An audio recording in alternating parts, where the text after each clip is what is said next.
How is it going then, everybody? I hope you're all doing very well. Welcome back to another video here on our channel.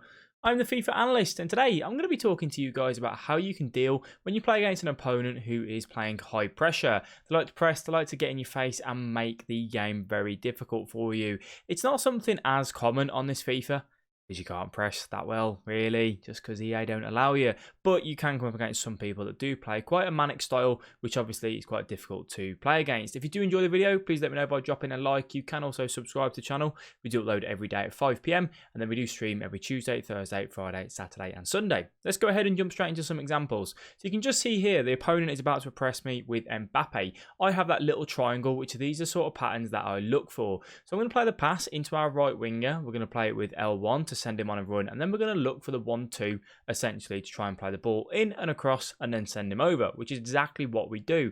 I want you guys to use that as a pattern quite a lot, because you're going to bait the opponent in and then you're going to have the room to move across with. One of the things to take a look at here is that you have also got their two centre mids, and the key aim when you're playing against someone with high press is to try and break through their midfield line and come up against the back line, which is exactly what we do there. We move the ball around quickly, play a lovely little pass into the middle of the park, 1-2 again, there we are, bish bash bosh, find our way into the centre forwards, and then it's where the danger kind of starts for us, so you just have to keep an eye on it. When obviously you're in defence, the players will pressure. You can just see here, we've got absolutely nothing on. All the players that I've got are all marked in red because there's not really a clear pass on that I want to have. The opponent is currently putting the pressure on the ball holder. We don't want to rush, we don't want to try and give away the ball, so what do? We just dribble back, we wait, find a little pass directly into the middle, and then work our way forward. You don't need to rush when you're playing against someone with high press. Just be a little bit more patient with it. You can't give the ball away as cheaply, especially inside your own half as well. So when they are pressing you inside your half, you need to make sure you are constantly looking at what options you have on. Here you can just see the pass back into the middle of the park would be too risky. There's too many players around me, but we do have a pass directly into Nainggolan. I'm happy to play that pass because there's no one around. Even if Mendy messes it up a little bit, he should still be able to get near to where I wanted to get to it as well, because there was no pressure around him. However, the one thing that I've already said that I need to make you guys aware of so much, look at the gaps you've got there. When someone's playing against you and they're using high pressure, what it is going to do is it's going to increase their defensive line and their midfield line to come up. What it means is that if you can break through that middle line, you're going to have that space right in between their defenders, right in front of their defenders and in between their midfielders, which is where you need to try and exploit at all costs. If you can break through that midfield line, you've beat the press. It's pretty simple. Like, as soon as you can break through that midfield line, you've broke the press. And you might be saying, yeah, but how do I get through that midfield line?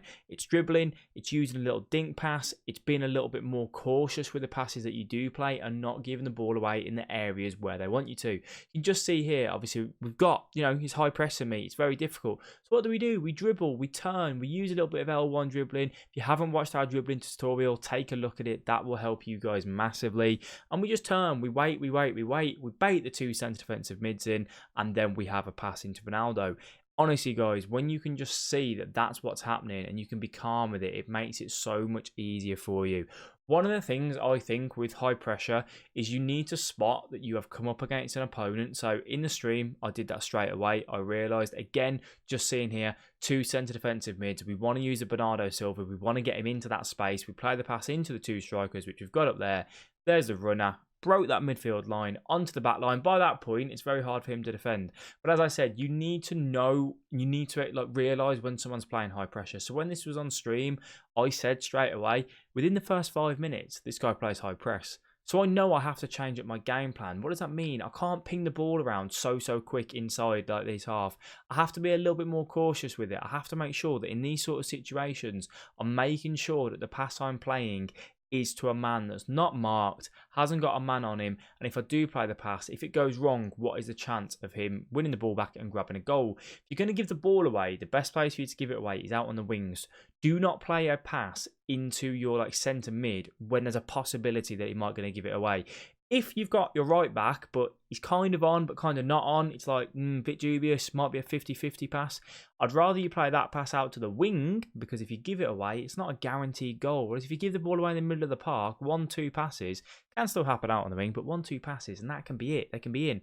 And yeah, that is one of the last things that you want. So you can just see how obviously throughout this game, playing against this particular opponent, which I'll be honest, He played high pressure and he played it fairly well at times, but he did also give me a little bit of space from it as well. I mean, you can just see at times it's where he's just running out of position with his centre mids. He's not being too cautious with it as well. For me, I have done a video on how to press. You have to press in the opponent's half. As soon as they cross that halfway line, stop pressing. The game doesn't allow you to press that much this year, so there's actually kind of no point in pressing that far. So if you're thinking about, oh, I want to add pressing into my game style, I probably wouldn't really recommend it, because I just think it's so risky, and the actual reward for it this year just isn't big enough. You can just see here in the little triangle, we are absolutely covered with opponents. We've got really nowhere to go. I tried to play the pass into the striker. It ends up going to Nainggolan. What I should have done is just played a little triangle pass over into that right wing, use my fullback to overlap, and again, if I give the ball away there, it's not so be all and end all, because he's not guaranteed to get through. Luckily enough, Tonali manages to step back in and grab the ball back for us, which means that, you know, obviously he's not going to score, but if he didn't do that, he was kind of in on, you know, to get inside the box, especially on this patch. Shooting is so strong, they get inside the box, it's like pretty much a guaranteed goal. Although you guys don't seem to be thinking that. I don't understand. You guys have been commenting recently saying, no, it's not. Patch hasn't changed shooting. I'm a little bit confused with it, if I am honest with you.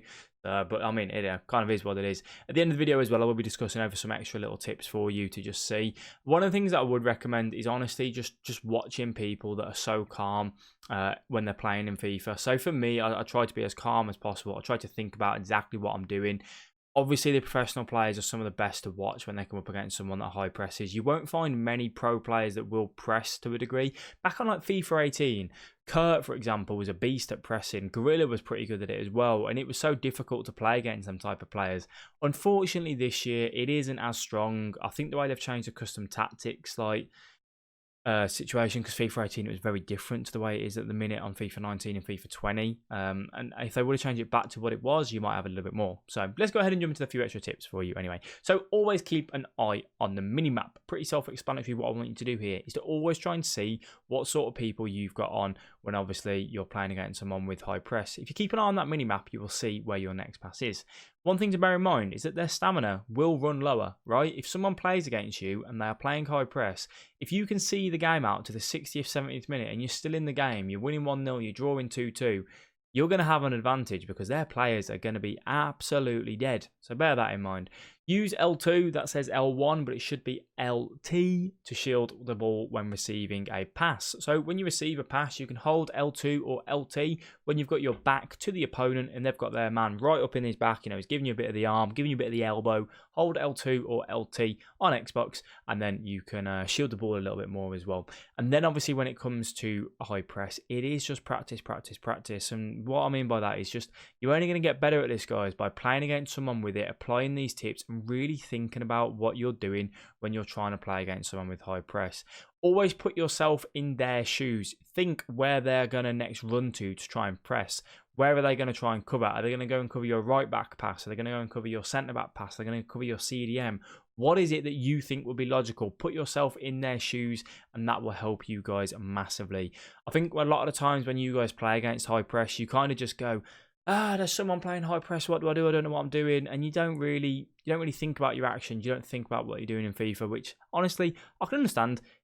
FIFA, to me, it can be a very autopilot game. You can just play it without really consciously thinking about what you're doing, which is why you can pick up silly L's, have goals conceded, which are a little bit naff and all that sort of thing as well. But yeah, if you can just think about a little bit more what you're doing in terms of when playing against high press, and as I said, if you can come up against someone that does play it on a regular, if you've got a friend, anyone that can play it and you can just practice against them, you will just obviously come on leaps and bounds from doing that as well. But as I said, I think why people struggle with it more this year than probably last year is because it isn't as common. It's one of them ones where on FIFA 18, because you could press a little bit more, you know, people got used to it because it was kind of a more common play style. While it's on this game, it's not really there in my opinion. So when you do come up against it, that's why you might probably struggle with it more than so. So for me, I don't struggle with it massively unless they are insane at it, like if it's a pro player or something. But just an average FIFA player that's trying to play it, I do feel like you can just get the ball around them. You can take your time, use a little bit of dribbling, use a little bit of a dink pass, whatever it is that you need to do, and you'll find your way.